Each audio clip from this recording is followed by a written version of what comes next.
मैं एक कश्मीरी पंडित हूं। भारतीयता की भावना का सच्चे मन से विश्वास करने वाला इस देश का एक शांतिपूर्ण, अहिंसक, धर्मनिरपेक्ष, शिक्षित, कानून का आदर करने वाला देशभक्त नागरिक। 26 साल पहले आज ही के दिन मुझे अपने घर से बेघर कर दिया गया। ये मेरी कहानी है।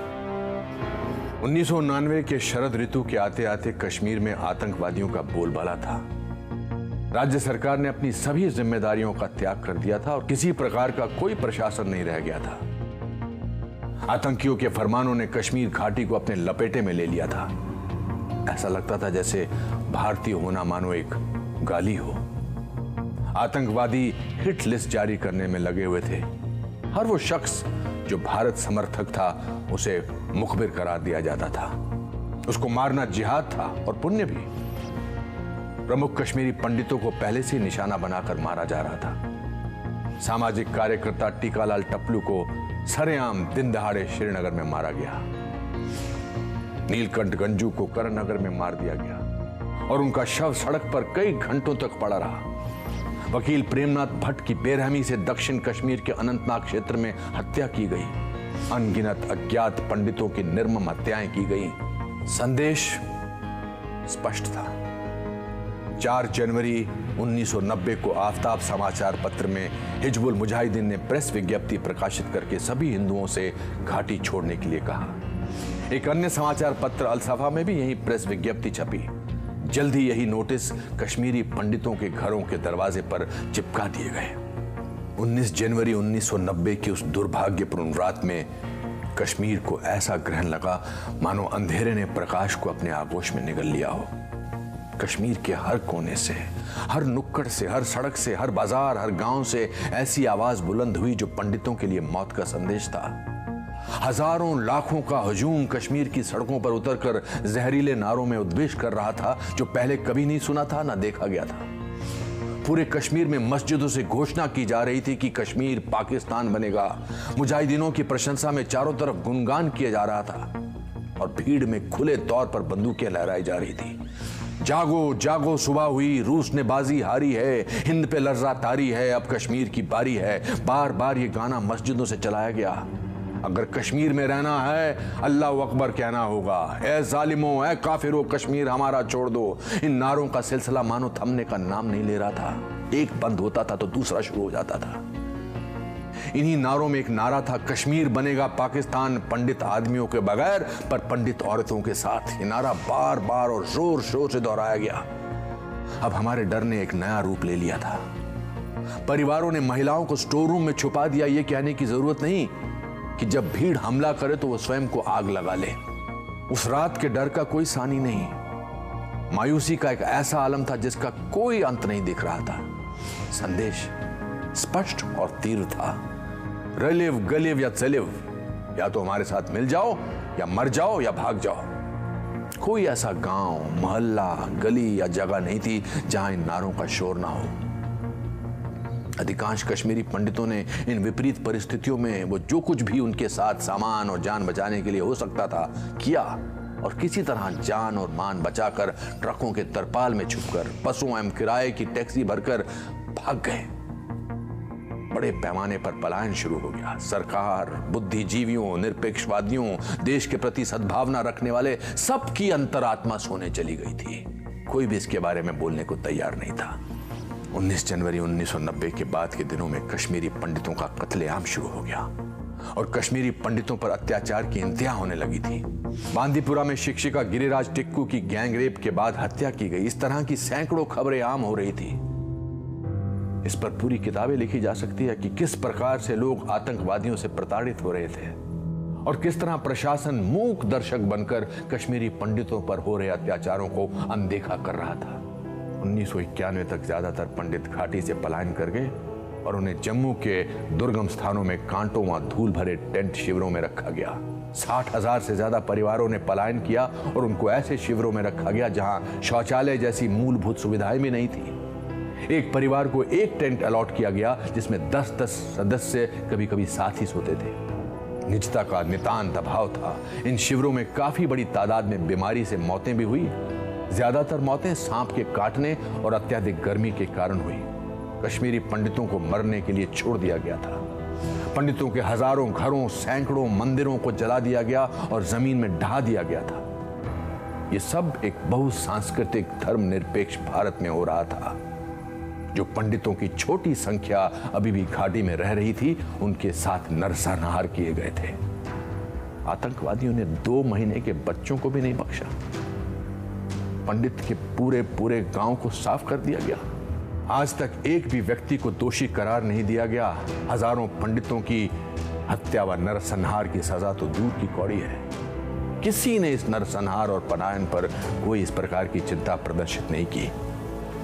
हमारे घर सूने पड़े हैं, मंदिर अपवित्र हैं, सब कुछ ढहने को है। 26 साल के बाद आज भी जम्मू के बाहरी इलाके में अपने देश में शरणार्थी के रूप में कश्मीरी पंडित अभी भी शरणार्थी शिविरों में रहते हैं, और जहां उन्हें ज्यादा सहायता भी नहीं दी जा रही है। आज की सोशल मीडिया की पीढ़ी में जब दुनिया में करीबी बढ़ रही है और लगभग सब कुछ उंगली की टिप पर उपलब्ध हो रहा है, तब भी हमारे अपने देश के नागरिकों की उनके अपने देश में ही दुर्दशा बनी रहती है और उन्हें उनके हाल पर यूं ही छोड़ दिया जाता है। इस सब के बावजूद मैं आज भी उम्मीद करता हूं कि हमारे साथ इंसाफ हो। जय हिंद।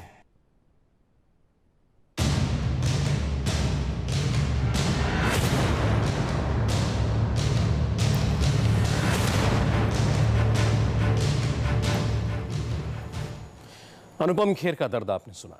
अनुपम खेर भी उन लाखों कश्मीरियों में शामिल हैं जिन्हें 26 साल पहले आज ही के दिन अपना सब कुछ छोड़कर जान बचाने के लिए भागना पड़ा। आज 19 जनवरी है। आपके लिए बेशक ये कैलेंडर पर आने वाली और गुजर जाने वाली एक आम तारीख होगी, लेकिन इस मुल्क के लाखों बाशिंदे ऐसे हैं जिनके लिए 19 जनवरी सिर्फ एक तारीख नहीं है, क्योंकि आज 26 साल पहले वो भी 19 जनवरी ही थी जब कश्मीर की हसीन वादियों में खुशहाल जिंदगी बसर करने वाले कश्मीरी पंडितों को उनके आशियानों से बेदखल कर दिया गया। अपने ही देश में रिफ्यूजी बनकर रह रहे उन लाखों कश्मीरी पंडितों के लिए 19 जनवरी का मतलब है बेपनाह दर्द, बेहिसाब आंसू, अपनी दुनिया उजड़ जाने की टीस और अपनी जमीन पर वापस लौटने की तड़प। घर के अंदर भी खतरा था, घर से बाहर भी था जोखिम। उन्होंने खाया तरस हमारी हालत पर और एक एक कर फूंक डाले हमारे घर। अब न अंदर खतरा है न बाहर जोखिम।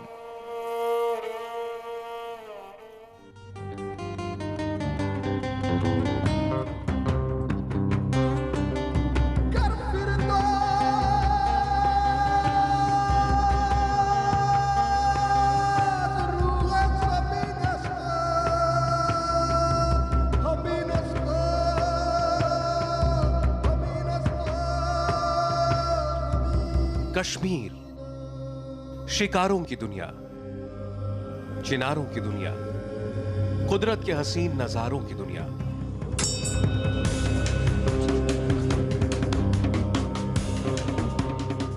ये झरने, नदियां, ये पहाड़, ये सब्ज वादियां, ये दुनिया अगर छिन जाए तो किसका दिल न तड़प उठे।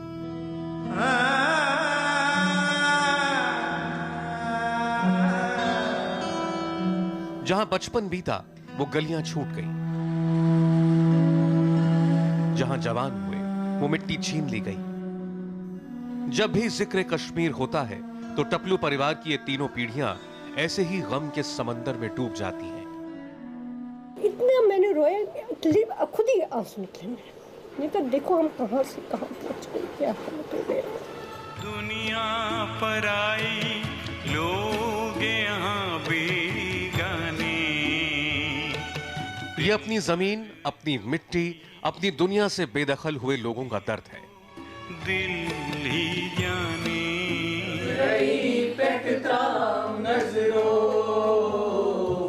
अपने देश में हम हैं परदेसी। जो कुदरत की ऐसी हसीन वादियों जम्मू कश्मीर की घाटियों में बेखौफ जीते थे। उस जहान में बसते थे जहां बर्फ से ढके पहाड़ थे, नीले पानी वाली झील थी, लहरों पर तैरते शिकारे थे, जहां गुलाबी सर्दी से बचाती मोटी गर्म फिरन थी, केसर वाले कहवे से उठती खुशबूदार भाप थी, जहां सुर्ख पत्तों वाले चिनार के दरख्त थे, जहां सेब संतरों के बड़े बड़े बागान थे, रंग बिरंगे फूलों की लंबी लंबी क्यारियां थी। लेकिन 19 जनवरी 1990 की उस काली रात ने इनका सब कुछ छीन लिया। 19 जनवरी 1990 कश्मीर के सारे मस्जिदों ने एक कैसेट बजाया जिसमें एक स्लोगन चला, हम क्या चाहते हैं आज़ादी, आज़ादी का मतलब क्या, ला इलाहा इल्लल्लाह। हमें यह कहा गया कि आप अपनी धरती को, अपने घर को, अपनी बीवियों और बहनों को छोड़कर कश्मीर को खाली करिए। ऐसे करीब 3.5 लाख कश्मीरी पंडित हैं जो अपनी मिट्टी से अलग होकर देश और दुनिया के अलग अलग हिस्सों में जिंदगी बिता रहे हैं। कश्मीरी पंडित घाटी के हिंदू अल्पसंख्यक थे। इनकी कुल आबादी करीब 4 लाख थी। इनकी जिंदगी अमन चैन के साथ गुजर रही थी।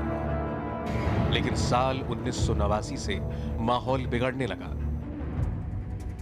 पाकिस्तान की सरपरस्ती में फल फूल रहे अलगाववादियों ने कश्मीर में दहशतगर्दी शुरू कर दी। कश्मीर की फिजाओं में बारूद घुलने लगा था। पाकिस्तान की बागडोर तब बेनजीर भुट्टो के हाथों में थी। बेनजीर हिंदुस्तान के खिलाफ चल रही इस साजिश को खुलकर हवा दे रही थी। कश्मीर के बहादुर अवाम मौत से नहीं डरते हैं क्योंकि वो मुसलमान हैं। कश्मीरियों के रगों में मुजाहिद और गाजियों का खून है। 19 जनवरी 1990 की रात इन पर आफत बनकर टूटी। हजारों कश्मीरी मुस्लिम सड़कों पर आ गए। आजाद कश्मीर के नाम पर चारों तरफ जुलूस निकलने लगे। नारे लग रहे थे, टायर जलाए जा रहे थे, मस्जिदों से अजान की जगह ऐलान हो रहा था। अजानें तो आती थी, वो 5 टाइम नमाज वो तो हमेशा होता था, उसमें कोई ऐसी बात नहीं थी।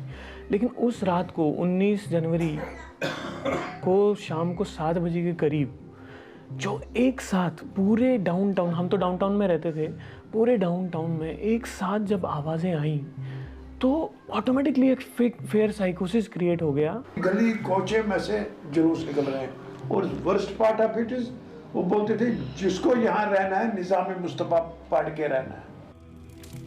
अलगाववादी हिंसा में हजारों कश्मीरी पंडितों के घर जला दिए गए, उनके मंदिर तोड़ डाले गए। करीब 3.5 लाख कश्मीरी पंडितों को अपनी जमीन छोड़कर निकलना पड़ा। 26 साल हो गए तब से कश्मीरी पंडित अपने वतन नहीं लौट सके हैं। इनकी खोई हुई जन्नत इन्हें आज तक वापस नहीं मिली है। कश्मीर में बीते दिनों की यादें दिल से जाती नहीं। काश वो दिन वापस आ सकते।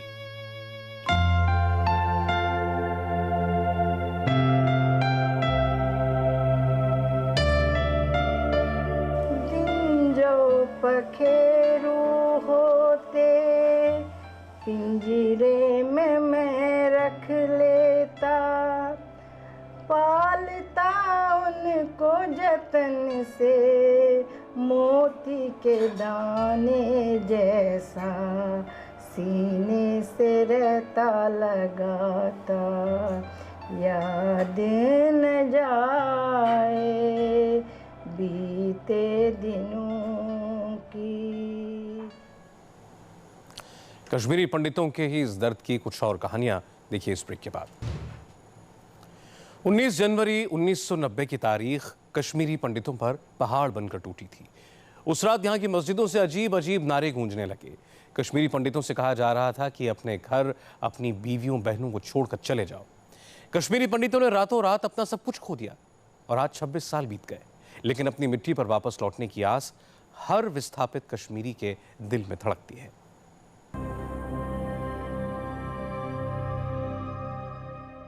फरीदाबाद में रहने वाले अशोक जुच्ची के परिवार को उस काली रात की एक एक बात याद है। मैं जोर से रोने लगी, चिल्लाई मैंने, हे भगवान, मुझे इस टाइम वो याद आता है।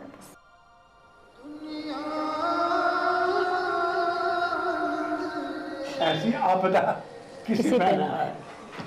लोग कहते हैं घर में बेघर है, हम हिंदुस्तानी हैं, हम हिंदू हैं, हिंदुस्तान में रहते हैं और बेघर हैं।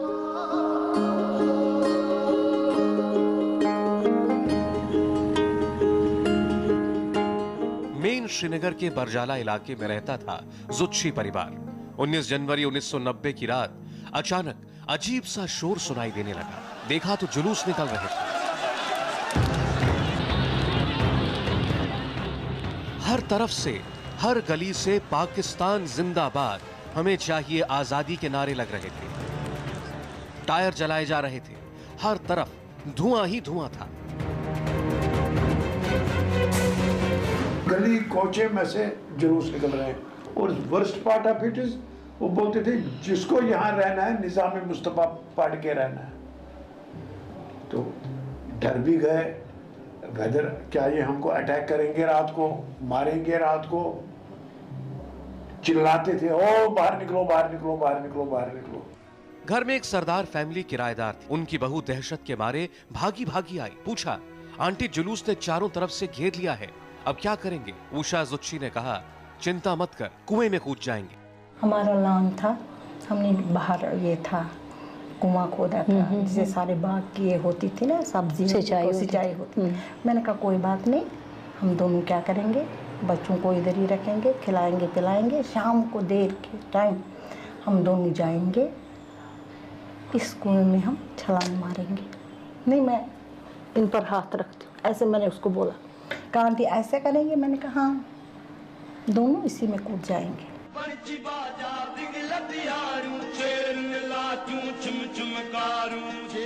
किसी तरह जान तो बच गई, लेकिन अपना वो जहान छूट गया। ये वो दौर था जब फारूक अब्दुल्ला सरकार कश्मीर में चल रहे अलगाववादी आंदोलन के सामने बेबस नजर आ रही थी। केंद्र में वीपी सिंह की सरकार थी। प्रधानमंत्री वीपी सिंह ने जगमोहन को राज्यपाल बना के भेजा ताकि हालात को काबू किया जा सके, लेकिन जगमोहन भी कुछ नहीं कर पाए। 19 जनवरी 1990 को ही जगमोहन ने दूसरी बार जम्मू कश्मीर के राज्यपाल की कुर्सी संभाली और इससे नाराज होकर फारूक अब्दुल्ला ने मुख्यमंत्री पद से इस्तीफा दे दिया। आप में से ज्यादातर लोगों का एक गांव होगा, एक पुश्तैनी घर होगा जहां आपका बचपन बीता होगा। क्या आप उस गांव, उस घर को कभी भूल सकते हैं? आपके पास तो शायद ये ऑप्शन भी होगा कि कभी मन हुआ तो आप अपने उस पुराने घर लौट जाएं। लेकिन सोचिए कि उन लोगों के दिलों पर क्या गुजरती होगी जो कभी अपनी पुश्तैनी जमीन पर जा ही नहीं सकते। अपने घर से बिछड़कर ऐसे ही लाखों कश्मीरी पंडित आज हिंदुस्तान के अलग अलग हिस्सों में रह रहे हैं, लेकिन आज भी उन बेवतनों को अपने वतन की मिट्टी याद आती है, अपने घर की खुशबू खींचती है।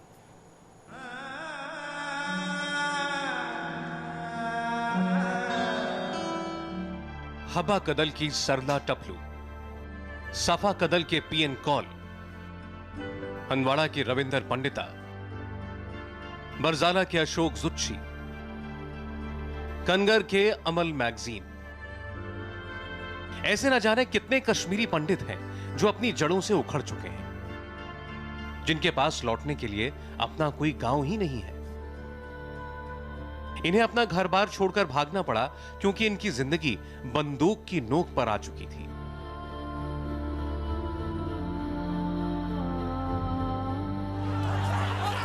उन्नीस 1988-89 से ही कश्मीर में अलगाववादी और दहशतगर्द खुलेआम भारत विरोधी नारे लगाने लगे थे।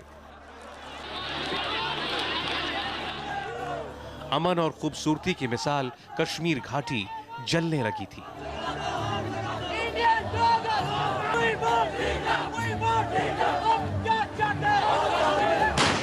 जगह जगह धमाके हो रहे थे, मस्जिदों से अजान की जगह भड़काऊ भाषण गूंज रहे थे और तत्कालीन मुख्यमंत्री फारूक अब्दुल्ला की सरकार कुछ नहीं कर पा रही थी। कश्मीरी पंडितों के पास भाग निकलने के अलावा कोई रास्ता नहीं बचा था।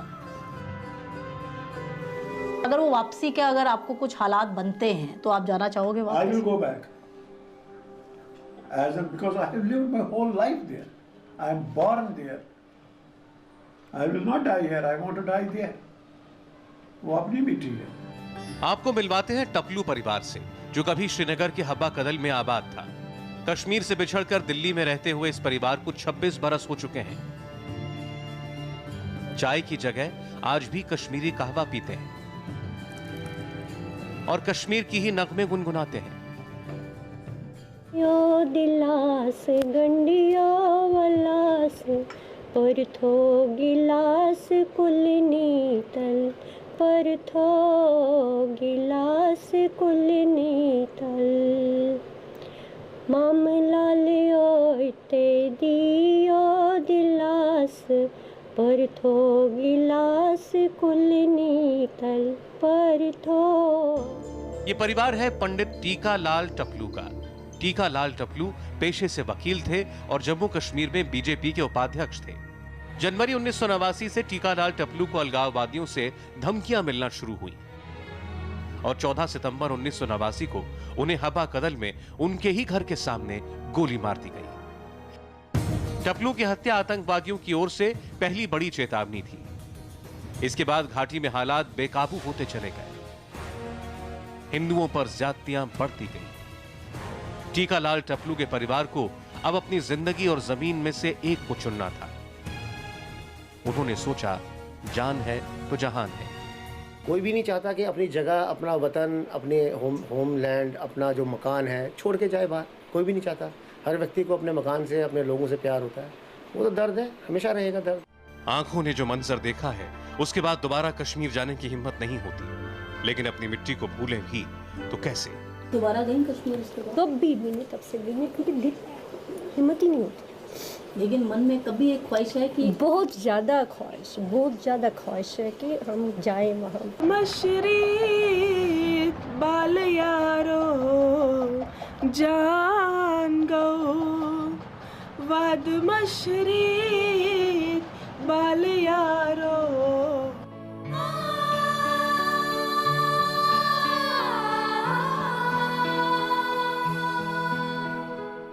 इस कश्मीरी गीत का मतलब है, मैं रोना नहीं चाहता, लेकिन तुम्हें याद करके मेरे दिल का तार तार रो पड़ता है। मैं तुम्हारा इंतजार तब तक करूंगा जब तक मेरी सांसें चल रही हैं। दिल्ली के उत्तम नगर में रहने वाला कौल परिवार कश्मीर को ऐसे ही याद करता है। पीएन कौल गायक हैं, शायर हैं। इनका तखल्लुस है साइल। श्रीनगर में किसी सेलिब्रिटी से कम नहीं थे। अब जलावतनी की टीस इनकी जिंदगी का हिस्सा बन चुकी है। जन्नत के लोग कहीं किस खारजार में आ गए हैं, परेशान हो गए। यहाँ इस गर्मी में आ गए, जहाँ हमारे लिए न छाया है न कुछ है। वैसी धूप, वैसी गर्मी, ऐसा सारा, वहाँ सारा कुछ सुहाना ही सुहाना था। हमारी गुजारिश पर कौल साहब सिरहाने रखी फाइल को टटोलते हैं। हाथ लगती है एक नज्म कश्मीरी में लिखी हुई, और उसमें भी गिले ही गिले हैं। अच्छा तो अस क्या हुआ, कोई बताए हमको क्या हो गया है। नबुदुब जैसे आसमान नीचे गिरा है, आसमान नीचे गिरा है। तालुक बैठा, नीचे वाली चीज ऊपर गई, ऊपर वाली नीचे गई, धबके ऐसे हो गया, वो उल्टा सारा। पीएन कौल का परिवार श्रीनगर के सफा कदल में रहता था। अब 26 साल से अपने कश्मीर से दूर रहने को मजबूर है।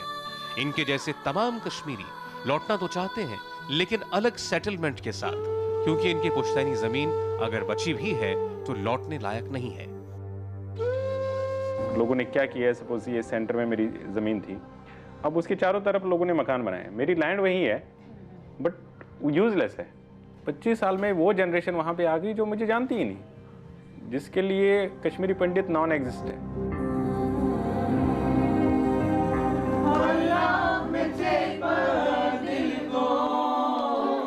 अपने कश्मीर को याद करते हुए ये सब मिलकर एक खास गीत गाते हैं। रारई मदनो ईदप हम तीला गयो, हर हरमुख बरतल। ये गीत हरमुख के बारे में है, वो हरमुख जिसे कश्मीर का कैलाश पर्वत कहते हैं।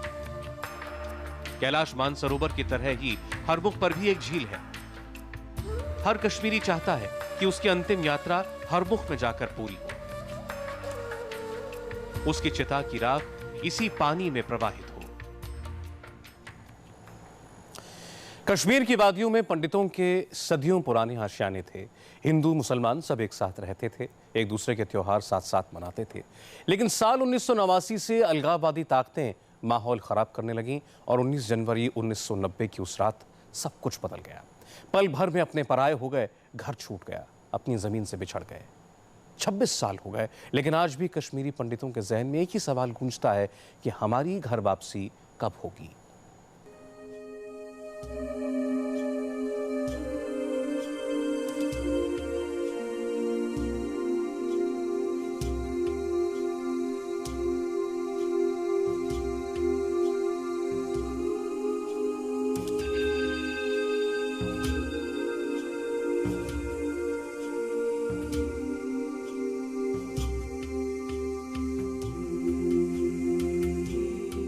गलियां वीरान हैं,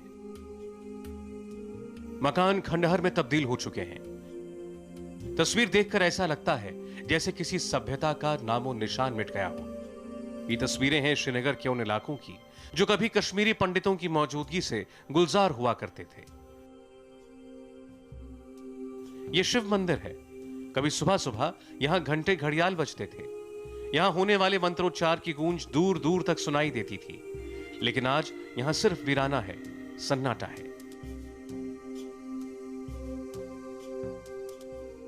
कश्मीर में आज से पहले करीब 25 साल आज के ही दिन क्या कुछ हुआ उसे कोई नहीं बुला पाया है। ये वो दिन था जब सदियों से रह रहे कश्मीरी पंडितों को यहाँ से मजबूर होकर जाना पड़ा और फिर वक्त गुजरने के साथ साथ अपने पीछे छोड़ चली उनकी जायदाद भी खंडरात में तब्दील हो गई। सुबह और शाम ऐसे मंदिरों में गूंजने वाली भजन की आवाजें भी थम गई। कश्मीरी पंडितों को मिले जख्मों के निशान आज भी श्रीनगर की गलियों में दिख जाते हैं। इसी घर को देखिए, ऊपरी मंजिल की पूरी दीवार गायब है, लेकिन यह सूना सा दरवाजा गवाह है कि कभी यहां एक बुलंद इमारत हुआ करती थी। ये तस्वीर कश्मीरी पंडित संजय टिक्कू के घर की है।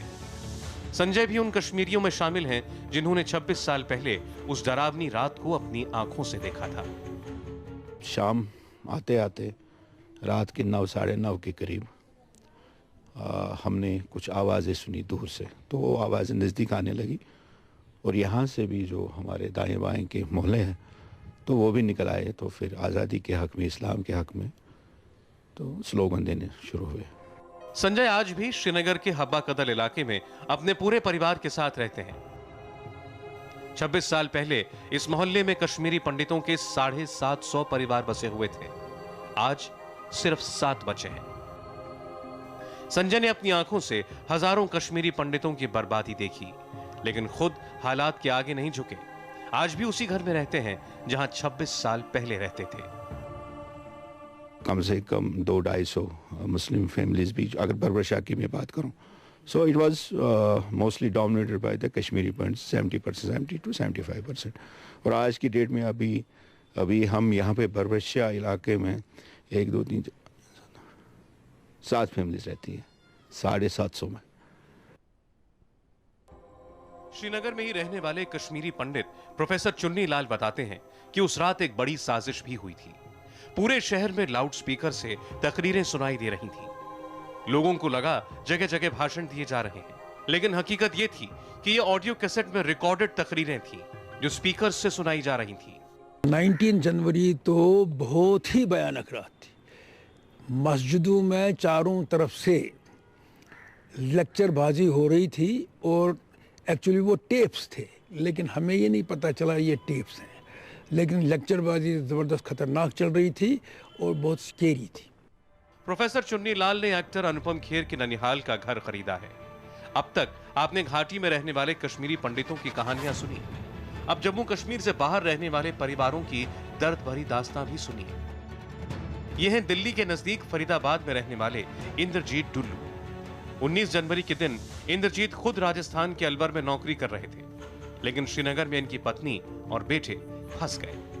इंद्रजीत बताते हैं कि हालत यह थी कि 3 साल का उनका बेटा उन दिनों लाउडस्पीकर पर सुनाई जा रही तकरीरों को दोहराने लगा था। मेरी फैमिली वहाँ पर ट्रैप थी, तो उसके बाद जब मेरा बच्चा बाय एयर किसी तरह से यहाँ पर आ गए, मेरी मिसेज और वो, तो उसने इतनी बार वो नारे सुने थे, कश्मीर छोड़ दो, कि वो उन्हीं नारों को रिपीट कर रहा था। फरीदाबाद में ही रहने वाले मक्खन लाल कभी श्रीनगर में वेटनरी डॉक्टर हुआ करते थे। मक्खन लाल बताते हैं कि उन्हें अपने पड़ोसियों पर पूरा भरोसा था कि वो उनके ऊपर मुसीबत नहीं आने देंगे, फिर भी रातों रात दरवाजे पर धमकी भरे पोस्टर चिपका दिए गए। दरवाजे पर एक नोट जैसी चिपकाते थे, उर्दू में लिख के, आप 24 घंटे में निकल जाओ, अगर नहीं निकलोगे तो आपका हम पता नहीं क्या हाल होगा। फिर सारे जनाब निकल गए, particularly all the ladies and females. Faridabad के एक इंजीनियरिंग कॉलेज में पढ़ाने वाली सरिता भान 26 साल पहले सिर्फ 10 साल की थी, जब इन्हें आर्मी के ट्रक में बैठकर रेस्क्यू किया गया था। सरिता बताती हैं कि जिन पर वो आंख मूंद कर यकीन करते थे, मुसीबत के वक्त वही लोग अपने घर में बैठे रह गए। हमें ये बोला गया था, कोई भी जाए आप मत जाना। जो हमारे मुस्लिम ब्रदर्स थे वहाँ पे, उन्होंने ये कहा था कि हम आपको बचाने आएंगे। तो हमारी एक पड़ोस में एक अंकल रहते थे, उनको रात को वहाँ पे मारने के लिए कश्मीरी वो मिलिटेंट्स आ गए थे, और वो रात भर मतलब चिल्लाते रहे, कश्मीरी मुसलमान भाइयों हमें बचाओ, हमें बचाओ। Nobody turned up. 19 जनवरी की वो खौफनाक यादें आज भी कश्मीरी पंडितों के दिलो दिमाग में जिंदा हैं। उसी मंजर को याद करते हुए कश्मीरी पंडित अलग अलग शहरों में सड़क पर उतरे और सरकार से सवाल किया कि आखिर हम कब अपने घरों को लौटेंगे।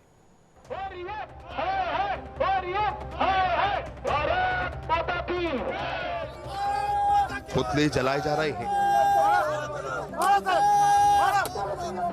हाथों में तख्तियां लेकर कश्मीरी पंडित इंसाफ की गुहार लगा रहे हैं। कश्मीरी हिंदू के हथियारों को छोटे छोटे बच्चे अपने मम्मी पापा के साथ प्रदर्शन में शामिल होने के लिए आए हैं। ये तस्वीरें हैं दिल्ली के जंतर मंतर की। कश्मीरी पंडितों ने यहां पाकिस्तान के खिलाफ नारेबाजी की, जम्मू कश्मीर सरकार का पुतला जलाया। बच्चे भी इस प्रोटेस्ट में शामिल हैं, क्या आप इनके माध्यम से कहना चाह रहे हैं? इनके माध्यम से ये कहना चाहते हैं कि इन्होंने जो अपनी मातृभूमि नहीं देखी है, इनसे इनका जो हक छीन लिया गया, पिछले 26 साल हो गए हमें लड़ते लड़ते, अभी तक इंसाफ नहीं मिला। आखिर कब मिलेगा इंसाफ? ये